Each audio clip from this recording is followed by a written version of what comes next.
Hai semuanya, saya akan mempresentasikan mengenai laporan marketing manajemen. Oke, baik. Jadi sekarang tuh untuk persaingan dalam penjualan barang dan juga jasa itu udah sangat ketat ya. Apalagi pada saat ini tuh ketatnya tuh antar persaingan udah cukup ketat sekali. Nah, sehingga sebuah UMKM ini diharuskan untuk memiliki sebuah keunikan ya tersendiri, keunikan sendiri dan juga perbedaan sendiri ya dari para persaingan agar mampu membuat konsumen mau membeli produk atau jasa yang ditawarkan dan tidak memilih produk atau jasa yang lain ya. Selain ini pada saat ini kan pasnya yang kita bisa bilang pada saat ini adalah sebuah pandemi. Nah, pandemi tersebut sudah menjadi sebuah pengaruhi kesejahteraan UMKM sebanyak 40% UMKM yang ada di Indonesia yang telah gulung tikar. Jadi kalau mungkin teman-teman nggak tahu gulung tikar itu apa, maksudnya tutup ya. Jadi maksudnya ada 40% UMKM yang di Indonesia telah tutup dikarenakan pandemi. Dan ada sebanyak 70% diantaranya mengalami penurunan pendapatan gitu. Jadi mereka masih berjalan bisnisnya, tapi mengalami sebuah penurunan gitu. Baik, selanjutnya. Ya, sekarang saya akan menjelaskan dalam segi visi dan misinya, ya, vision and mission. Nah, untuk visinya, pelanggan merasa akan dimudahkan untuk menemukan produk dengan kualitas yang terbaik dan harga yang mungkin bisa lebih cocok ya dengan target pasaran yang kita mau targetkan. Nah, pada umumnya mungkin ini menargetkan untuk banyak orang ya. Nah, untuk missionnya adalah untuk meningkatkan kesadaran kaum muda tentang keuangan dengan mengikuti tren yang sekarang gitu, karena kan sekarang trennya ke arah digital, jadi kita mengikuti ke arah digital ya. Oke, yang kedua adalah memberi solusi terbaik untuk para konsumen ya, pastinya karena ini aplikasi yang mempunyai tujuan untuk bisa memberi solusi untuk para konsumen. Nah, selain itu yang ketiga ada melakukan kemitraan ya, kemitraan strategi dengan UMKM. Jadi kita memberi sebuah strategi yang sangat ampuh untuk mereka lakukan untuk menjalani sebuah bisnis. Oke, baik, kita lanjut. Ya, ini adalah sebuah organisasi structure. Jadi yang kita telah strukturkan sedemikian rupa. Yang pertama ada Ricky Syarif, dia sebagai CEO atau founder dari aplikasi ini, dan keduanya ada Stefan Haryawan, COO and CTO, dan saya sendiri sebagai CFO dan CMO ya. Yang sisanya di bawah itu adalah karyawan-karyawan yang bekerja dalam pembentukan aplikasi ini. Ya, selanjutnya, oke, baik, saya akan menjelaskan tentang industry overview dari laporan ini. Ya, untuk yang pertama, poin pertama, pertumbuhan industri dalam era global ini pada saat ini sangat mendukung ya, dikarenakan banyak perusahaan yang sudah mulai mengalami sebuah penurunan dalam pendapatannya, dan itu penurunan pendapatannya dalam sehari ya. Nah, dan banyak karyawan yang harus dikeluarkan secara paksa, mungkin yang kita biasa mendengarnya itu PHK dan kehilangan pekerjaan dan juga pendapatan ya. Jadi yang pertama mungkin saya akan jelaskan lebih detail. Jadi mungkin aplikasi ini sangat berguna ya untuk pada saat ini, karena sangat mendukung lah untuk situasi ini karena banyak perusahaan-perusahaan yang mengalami penurunan dari pendapatan dalam sehari, biasanya berapa ribu sekarang cuma berapa gitu ya. Nah, maka dari itu dengan paksa perusahaan harus mem-PHK-kan beberapa karyawan untuk keamanan perusahaan juga ya, karena mereka juga nggak bisa bayar lagi karena kan pendapatan udah menurun ya. Dan selain itu karyawan akan mendapatkan kehilangan pekerjaan dan juga pendapatan ya. Itulah efek dari segi karyawan juga pemilik perusahaan itu. Perusahaan itu pasti juga akan penurunan pendapatan dan mungkin kehilangan pekerjaan juga. Nah, kedua, melalui aplikasi ini para perusahaan akan tetap bisa mengembangkan usaha ini meskipun dalam kondisi apapun. Ya, karena di sini emang aplikasi mengkhususkan untuk supaya bisa membantu para UMKM atau para perusahaan yang dalam kondisi krisis. Oke, lanjutnya pada dasarnya permasalahan yang ada pada saat itu memiliki peluang lain ya yang dapat dimanfaatkan dengan baik. Namun masih banyak perusahaan yang khususnya pada UMKM itu tidak mengetahui dan tidak mengerti apa dengan kondisi dan situasi apa saat ini. Terkadang kayak tren-tren itu terkadang suka nggak diikuti gitu ya. Nah, yang terakhir, estimasi jumlah UMKM yang sudah gulung tikar diakibatkan oleh pandemi ini ada sekitar 30 juta umat manusia. Jadi ada sekitar situ. Jadi cukup banyak kan. Jadi maka dari itu kita harus melakukan sebuah preventif untuk menghindar dari apa yang kita tidak mau lakukan gitu ya, dengan melakukan aplikasi ini supaya bisa mempergampangkan atau tidak mempersulitkan orang-orang untuk menjalani bisnisnya. Oke, lanjut. Ya, oke. Sekarang saya akan menjelaskan pasca analisis ada 5, yaitu politik, ekonomi, sosial, dan legal environmental. Ya, oke, lanjut.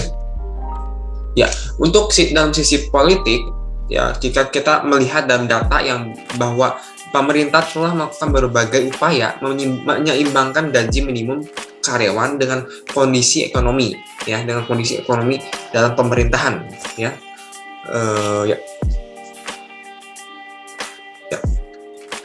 Dan kemampuan perusahaan juga ya, pasti kan selain melihat dari kondisi dan perkembangan dari ekonomi dari pemerintah, pastinya akan dilihat juga dalam kondisi perusahaan juga, kemampuan dari perusahaan juga. Dan ada faktor ini telah menilai sejauh mana kebijakan pemerintah dan pemerintah bisa berdampak dengan produk-produk kami, ya, dari produk-produk kami yaitu aplikasi ini gitu ya. Lanjut. Oke, sekarang dalam segi ekonomi, ada hal yang mungkin bisa sebagai dorongan oleh beberapa kebijakan pemerintah untuk mengurangi dampak resesi seperti kebijakan keuangan. Contoh mungkin adalah kita bisa bilang kayak kebijakan perpajakan. Nah, itu kan sebuah kewajiban untuk kita sebagai rakyat untuk membayar. Nah, itu mungkin adalah bisa sebagai penggeseran untuk perubahan perekonomian ya. Terkadang makanya kita bisa lihat mungkin ada penaikan pajak naik atau segala macam, itu karena untuk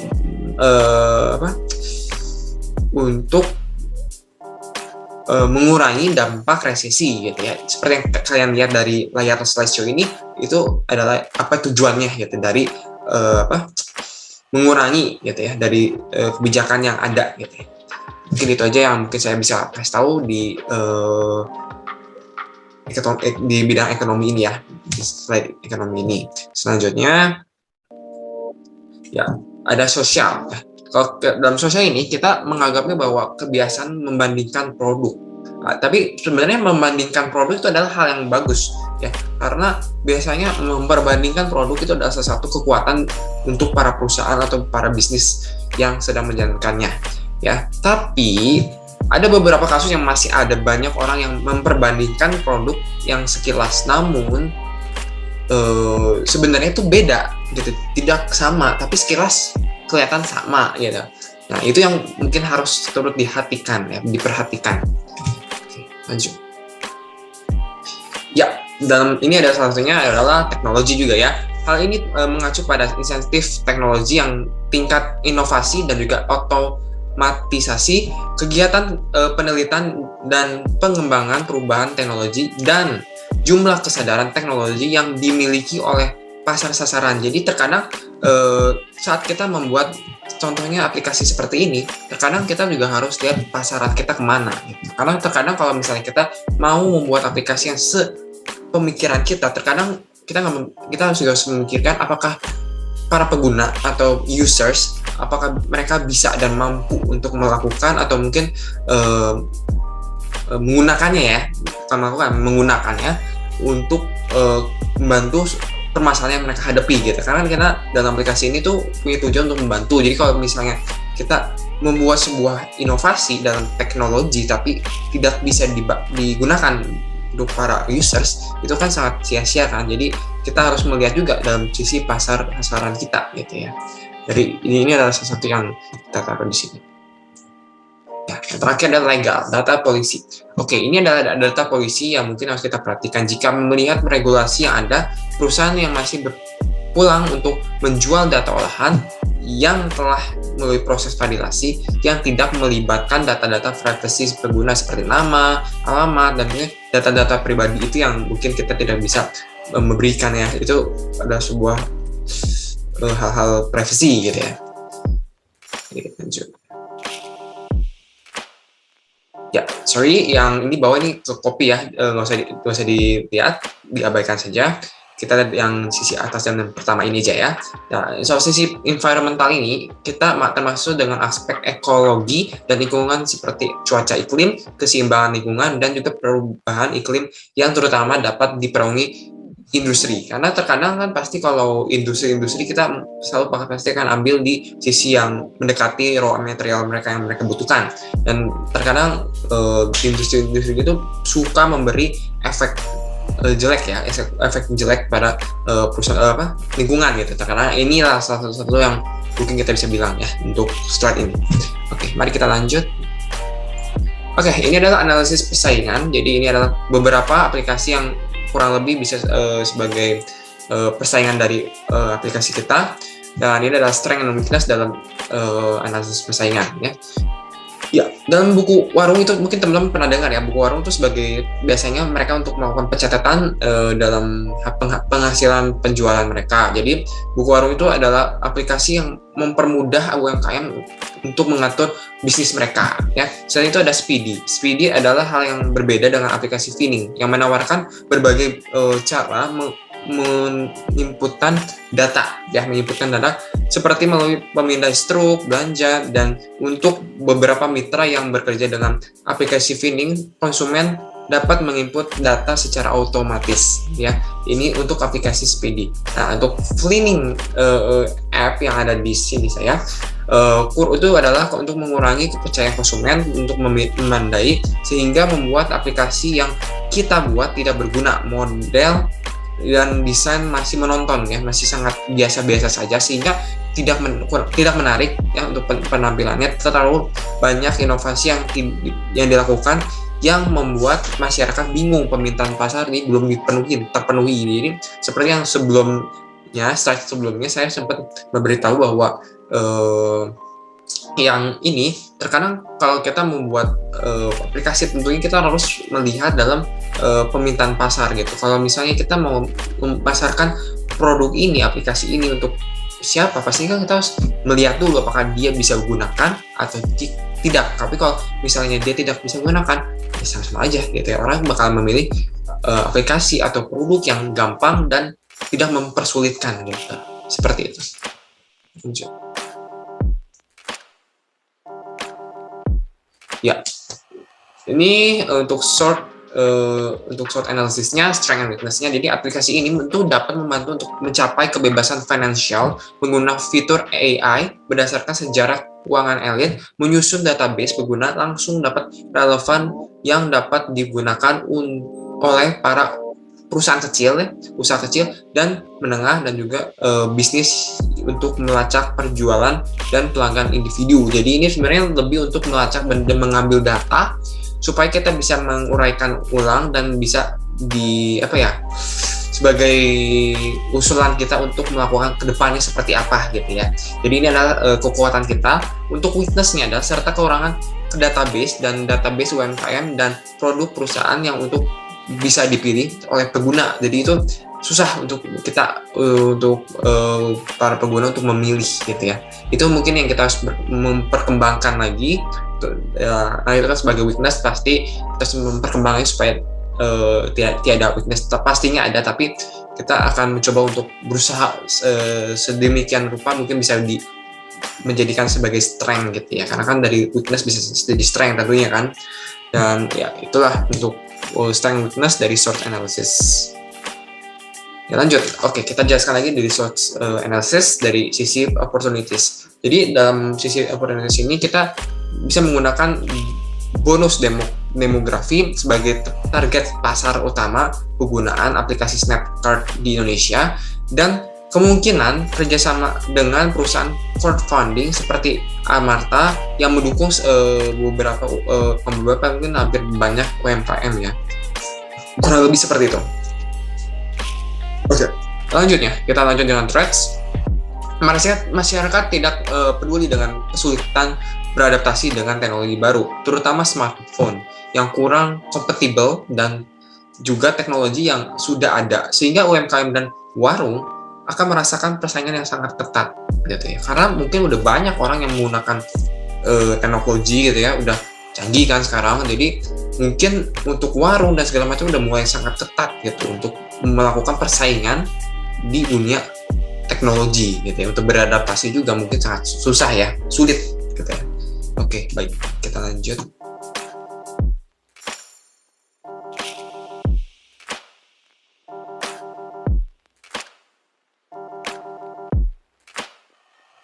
Berikutnya yaitu segmentasi.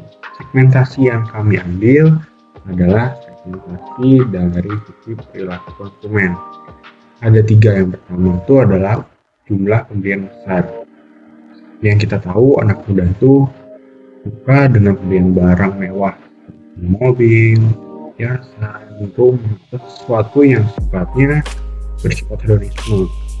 Bagian besar tuh ingin untuk membeli barang tersebut, tapi nggak mampu. Ada yang berusaha menggapai atau membeli barang tersebut dengan cara panik, menabung, ataupun dan juga ada yang secara instan. Seperti tahu banyak banget metode pembayaran satunya, misalnya pay letter, pinjol, ataupun beberapa pinjaman lainnya. Dan menurut salah satu riset dari Poluna, lebih dari 70% muda tuh suka beli barang-barang mewah, dan tersebut tuh jauh berbanding terbalik dengan generasi yang lalu. Artinya masih banyak banget nih potensi yang bisa kita ambil. Ditambah bonus demografi yang Indonesia dapatkan sampai tahun 2045, dimana banyaknya generasi-generasi produktif dalam masyarakat. Kemudian yang berikutnya tuh ada tujuan untuk masa depan atau masa pensiun. Nah, tipe-tipe masyarakat atau anak muda seperti ini tuh adalah tipe anak muda yang cenderung hati-hati, dimana mereka tuh nggak mau menghabiskan uang mereka tuh sembarangan, karena takut nih depanku gimana ya, uang gua habis kan nanti. Nah, ada salah satu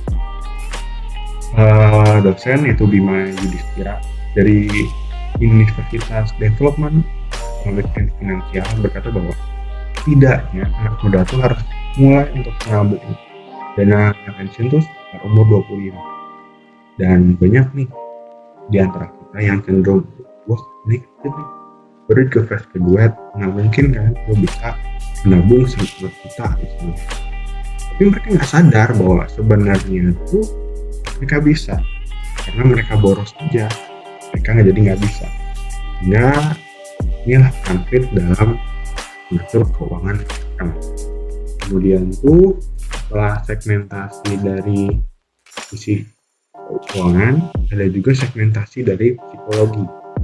Tidak mau ribet, dan juga anak muda yang mau hangout. Nah, di sini itu anak muda yang nggak mau ribet itu cenderung anak muda yang praktis, dimana mereka tuh nggak mau nih tujuan, tapi kalau ini berat, nah, mereka pingin nih nggak capai tujuan untuk saya seminim mungkin, ingin praktis. Contohnya dalam ini tuh di saat ini kan banyak banget nih bank-bank digital yang mulai ngasih diskon supaya mereka untuk memperbanyak konsumen. Akhirnya apa? Mereka ngasih diskon dan akhirnya banyak yang pakai GoPay deh, lumayan diskon dan akhirnya gue pakai Dana nih, ada diskon 15%. Dan hal tersebut walaupun mungkin nyimpan uangnya kecil dan pengeluaran kecil, tapi hal tersebut nggak dicatat. Kenapa? Ribet banyak uang, kan mereka dua aja yang gue sering pakai. Misalnya gue seringnya pakai BCA dan OVO, dua itu aja yang gue lihat, lainnya enggak. Dan hal tersebutlah yang membuat kualitas perencanaan keuangan kan jadi buruk. Kemudian tuh ada juga tipe anak muda seperti yang mau hangout tapi hemat. Intinya tuh mereka tuh ingin bersenang-senang tapi nggak mau boros. Mungkin sesuatu yang sedikit bertolak belakang, karena di mana-mana kualitas barang yang bagus otomatis harganya harus mahal. Nah di sini peran kita untuk memberikan saran. Oh lu jangan nih ngopi di sini nih, pindah beberapa alternatif lainnya. Misalnya lu ngopinya mending seminggu sekali aja deh. Nah itu alternatif yang kami lakukan untuk menggait segmentasi pasar di mana mereka mau atau bersenang-senang tapi maunya hemat. Ya, untuk berikutnya adalah segmentasi geografis. Segmentasi geografis yang kami ambil adalah kota besar seperti Jakarta, Bandung, dan Surabaya. Kenapa kami mengambil tiap tersebut? Yang pertama, atas dasar pertimbangan biaya masyarakat serta infrastruktur. Dalam hal ini, behavior masyarakat di kota Jakarta, Surabaya, dan Bandung itu sudah sangat familiar dengan kita. Mereka cenderung untuk memiliki sistem pembayaran yang banyak. Kita tahu ada beberapa sistem pembayaran GoPay, Dana, OVO, dan sebagainya. Kemudian infrastruktur yang tersedia internet jauh lebih baik dibandingkan daerah lainnya di Indonesia. Kemudian yang paling penting itu edukasi dari masyarakat. Masyarakat seperti kota-kota besar, Jakarta, Bandung, itu mereka cenderung terbuka. Mereka kayak, ya gue perlu banget nih sistem bayaran ini, gue sibuk, gue nggak tahu ini milik kesulitan yang sama. Mereka kayak, iya gue perlu banget nih sistem bayaran ini nih, membantu. Mereka jadi nggak usah yang namanya untuk uang atau yang gue belajar lagi. Mereka punya background dan yang berbeda.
Dari segi positioning, sedangkan untuk menentukan posisinya dalam pasar, kita perlu menunjukkan bahwa produk tersebut dapat bersaing dari pesaing lainnya.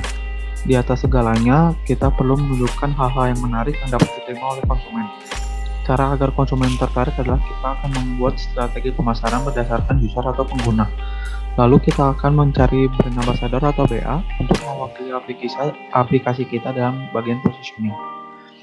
Lalu dari segi differentiation, perbedaan antara produk ini dengan yang lain adalah pada salah satu fitur yang kami tawarkan, yaitu menawarkan kepada pengguna, dan dalam aplikasi ini sangat mempengaruhi bagaimana segmen pasar tertentu mengevaluasi produk dan layanan relatif.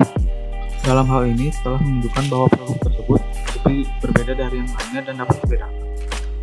Selain itu, perusahaan juga memberikan cara bagi konsumen untuk membelanjakan uangnya dengan bijak. Kami tidak hanya memberikan notifikasi seperti Speedy, kami memberikan pilihan solusi yang dapat dipilih oleh para konsumen. Untuk itu, kami bermitra dengan UMKM agar dampaknya bisa lebih baik untuk depannya. Lalu chapter 4, dari sisi produk kami adalah FeedApp application yang bertugas sebagai asisten kita dalam melakukan pengelolaan keuangan harian. Kami membuat Feed application ini untuk mengelola keuangan konsumen dengan menawarkan berbagai fitur seperti track pengeluaran konsumen. Juga ini bekerja sama dengan sistem pembayaran digital seperti Flashcard, bank digital, dan sistem pembayaran elektronik lainnya. Kami juga melihat bahwa perkembangan pembayaran digital ini berkembang masih sangat pasif dan mudah. Berikut ini adalah caranya menggunakan aplikasi yang telah kami buat. Yaitu yang pertama, download aplikasi tersebut di Play Store atau App Store. Kedua, connected ke bank digital. Yang ketiga itu menentukan target kita.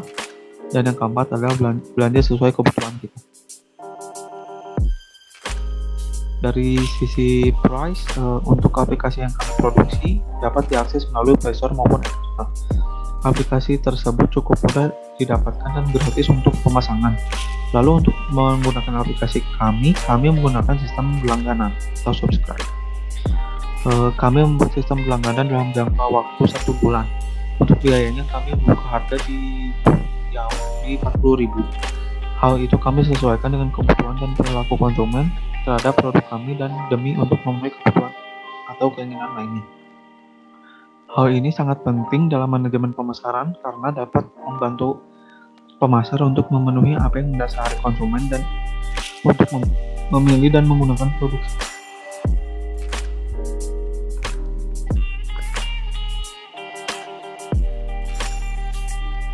Lalu dari sisi place, produk kami itu menggunakan sistem yang berbasis online. Sistem online ini bertujuan agar konsumen dapat menggunakannya kapanpun dan dimanapun. Namun, tidak hanya memikirkan online, kami pun memikirkan tempat untuk sistem distribusi yang ideal dari tujuan akhir ini. Untuk itu, kami memikirkan rencana untuk membuat tempat kantor dalam pelayanan pusat kami. Hal itu bertujuan agar masyarakat dapat mengenal produk yang kami buat, baik online maupun offline. Kami merencanakan untuk berdirinya itu di Bandung. Lalu dari sisi promotion, untuk aplikasi yang kami produksi ini, kami membuat fitur-fitur yang keren dan yang pastinya simpel dan mudah digunakan. Tentu saja banyak pesaing yang memiliki aplikasi yang mungkin berkembang. Ini mempengaruhi bagaimana segmen pasar tertentu mengevaluasi produk dan juga layanannya relatif terhadap persaingan yang ada di pasar. Sedangkan untuk menentukan posisinya di pasar, kita perlu menunjukkan bahwa produk tersebut dapat dibedakan dari pesaing lainnya. Caranya itu cukup cara agar konsumen tertarik adalah kita dapat membuat strategi pemasaran berdasarkan user atau pengguna. Lalu kita akan mencari BA untuk mewakili aplikasi kita dalam sesi promotion.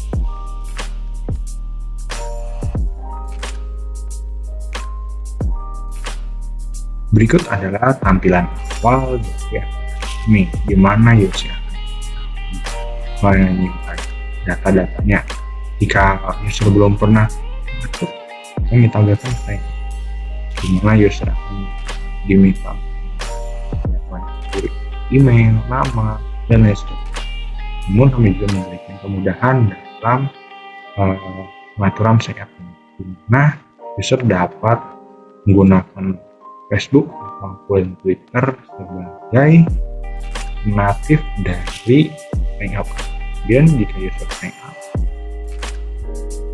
ditampilkan user agreement, di mana user akan membaca tujuan apa-apa saja yang akan dilakukan pada data ataupun beberapa hal lainnya.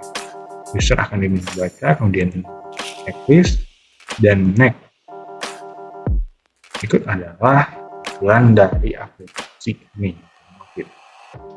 Di sini ada tampilan daily tips, di mana user akan diberikan tips atau saran-saran di pengeluaran lu udah terlalu gini, baiknya lu melakukan pengeluarannya terus sampai main nongkrong, misalkan untuk mengurangi, disarankan untuk misalnya makan yang sehingga pengeluarannya dapat menurun.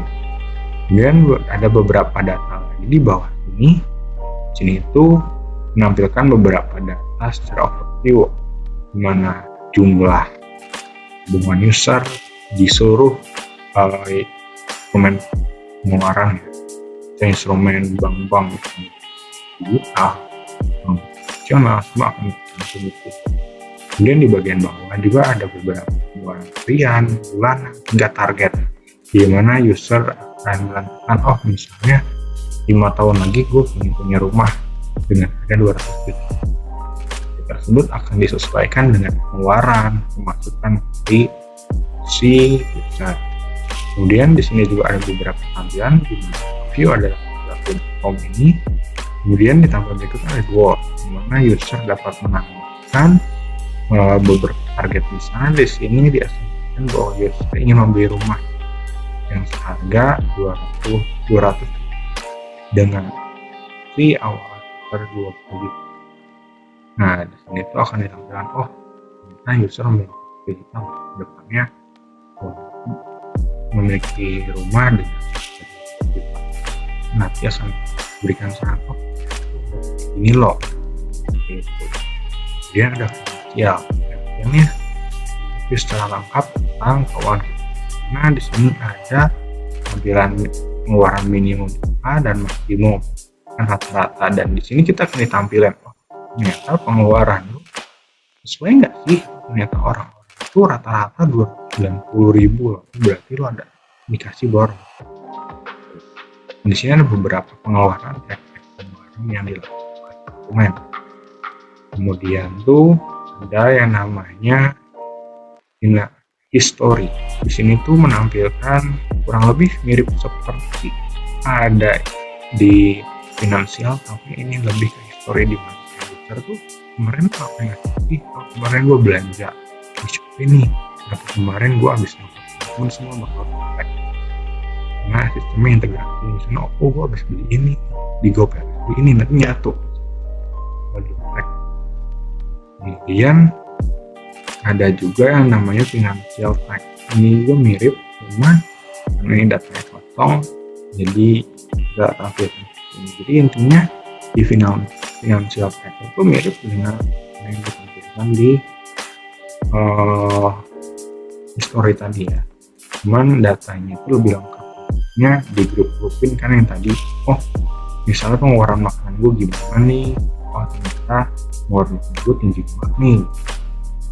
Kemudian tuh ada nama suggestion tuh mirip tadi di view, di mana kita dikasih daily tips, dimana itu sarannya kayak gini loh, cuman di halaman home view ini rangkuman, di mana kayak lu tuh harus lakukan ini.